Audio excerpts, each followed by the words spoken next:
പ്രിയമുള്ള സുഹൃത്തുക്കളെ, എല്ലാവർക്കും നമസ്കാരം. പുതിയൊരു വീഡിയോയിലേക്ക് സ്വാഗതം.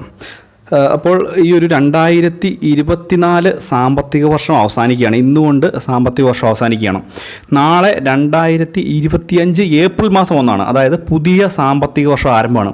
അപ്പോൾ ക്ഷേമ പെൻഷൻ വാങ്ങുന്ന എല്ലാ ആളുകളും നാളെ മുതൽ ശ്രദ്ധിച്ചിരിക്കേണ്ട വളരെ പ്രധാനപ്പെട്ട ചില അറിയിപ്പുകളാണ് ഇന്നത്തെ വീഡിയോയിൽ ഉൾപ്പെടുന്നത്. അപ്പോൾ എല്ലാവർക്കും ബാധകമായ അറിയിപ്പാണ്.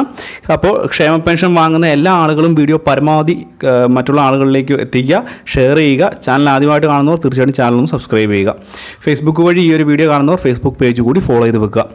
നമുക്കറിയാം, ഈ ഒരു 2024 സാമ്പത്തിക വർഷം അവസാനിച്ച് 2025 ഏപ്രിൽ 1 അതായത് നാളെയോടുകൂടി ആരംഭിക്കുകയാണ്. അപ്പോൾ നമുക്ക് ക്ഷേമ പെൻഷൻ എന്ന് പറയുന്നത് ഇനി കുടിശ്ശികയുള്ളതെല്ലാം വിതരണം ചെയ്യേണ്ട ഒരു സമയം നാളെ മുതൽ ആരംഭിക്കുകയാണ് എന്നുള്ളതാണ് ഇതിൻ്റെ ചുരുക്കം. ഒന്നാമത്തെ കാര്യമാണിത്. കാരണം അടുത്ത സാമ്പത്തിക വർഷത്തിൽ കുടിശ്ശികയുള്ള ബാക്കി 3 ഗഡു തുക കൂടി വിതരണം ചെയ്യുമെന്ന് സംസ്ഥാന മുഖ്യമന്ത്രിയും സംസ്ഥാന ധനകാര്യ വകുപ്പ് മന്ത്രിയും അറിയിച്ചിരുന്ന ഒരു കാര്യമാണ്. അപ്പോൾ ഇതുമായി ബന്ധപ്പെട്ടുള്ള നടപടിക്രമങ്ങൾ ഈ ഒരു മാസത്തിൻ്റെ, അതായത് ഏപ്രിൽ മാസത്തിൻ്റെ തുടക്കത്തിൽ തന്നെ ഉണ്ടാവും. 2 ഗഡു തുക വരെ ലഭിക്കാനുള്ള ഒരു സാഹചര്യം വരികയാണ്. വിഷു, ഈസ്റ്റർ ഒക്കെ പ്രമാണിച്ച് 2 ഗഡു തുകയായിരിക്കും നിങ്ങളുടെ ബാങ്ക് അക്കൗണ്ടുകളിലേക്ക് എത്താൻ പോകുന്നത്. ഇത് വളരെ പ്രാധാന്യം അറിയിക്കുന്ന ഒന്നാണ്. ഇത് കൂടാതെ തന്നെ നമ്മൾ മനസ്സിലാക്കി വെക്കേണ്ട ഏറ്റവും പ്രധാനപ്പെട്ട മറ്റൊരു കാര്യം കൂടിയുണ്ട്.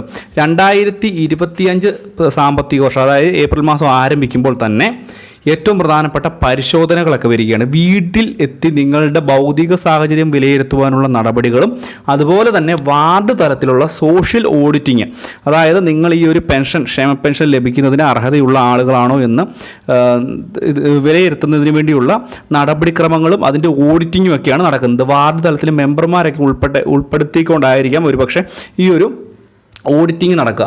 അപ്പോൾ നിങ്ങൾക്ക് മറ്റുള്ള രീതിയിൽ ഉയർന്ന സാമ്പത്തിക ശേഷിയോ അല്ലെങ്കിൽ നിങ്ങൾക്ക് ഈ ഒരു പെൻഷൻ്റെ ആവശ്യമില്ലാത്ത ആളുകളാണെങ്കിൽ ഉടനടി നിങ്ങളെ ഈ ഒരു സ്കീമിൽ നിന്ന് പുറത്താക്കും. മാത്രവുമല്ല, നിങ്ങൾക്ക് അനർഹമായിട്ടാണ് മറ്റെന്തെങ്കിലും ജോലിയോ ഉയർന്ന പെൻഷനോ മറ്റു ഉയർന്ന ജോലിയോ സർക്കാർ ജോലിയോ ഒക്കെ ഉള്ളവരാണെങ്കിൽ അങ്ങനെ എന്തെങ്കിലും കണ്ടെത്തുകയാണെന്നുണ്ടെങ്കിൽ നിങ്ങളുടെ കയ്യിൽ നിന്നും ഇത്രയും നാളത്തെ തുക എത്ര രൂപ കൈപ്പറ്റിയിട്ടുണ്ടോ അത് 18% പലിശയടക്കം തിരിച്ചു പിടിക്കുന്നതിന് വേണ്ടി ഉള്ള നടപടിക്രമങ്ങളും ഉണ്ടാകും. അത് മുൻപ് തന്നെ സംസ്ഥാന സർക്കാർ ജീവനക്കാരായിട്ടുള്ള പെൻഷൻ വാങ്ങുന്ന, ക്ഷേമ പെൻഷൻ വാങ്ങുന്ന ആളുകളെ ഉദ്ധരിച്ച് നടപടികൾ സംസ്ഥാന ധനകാര്യ വകുപ്പ് എടുത്തിട്ടുള്ളതുമാണ്. ഇതിൻ്റെ ഒരു പശ്ചാത്തലത്തിൽ ഇത് കൂടാതെ തന്നെ കൂടുതൽ ആളുകൾക്ക് ക്ഷേമ പെൻഷൻ തുക അർഹതയുള്ള ആളുകളിലേക്ക് എത്തിക്കുന്നതിന് വേണ്ടിയുള്ള നടപടികളും 2025 ഏപ്രിൽ 1 മുതൽ തന്നെ ആരംഭിക്കുകയും ചെയ്യും. കൂടാതെ ഈ ഒരു പെൻഷൻ തുകയുടെ വർധനവ് ഈ സാമ്പത്തിക വർഷത്തിൽ ഉറപ്പായിട്ടും ഉണ്ടാകും എന്നുള്ള കാര്യത്തിൽ യാതൊരു സംശയവും വേണ്ട.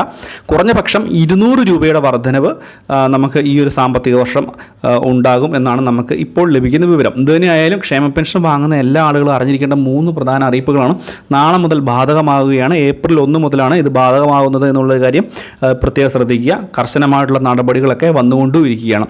അപ്പോൾ ഇതുമായി ബന്ധപ്പെട്ട് സംശയങ്ങളുള്ളവർ തീർച്ചയായിട്ടും വീഡിയോയ്ക്ക് താഴെ കമൻറ്റ് ബോക്സിൽ ചോദിക്കാം. മറ്റൊരു വീഡിയോയുമായിട്ട് നമുക്ക് വീണ്ടും കാണാം.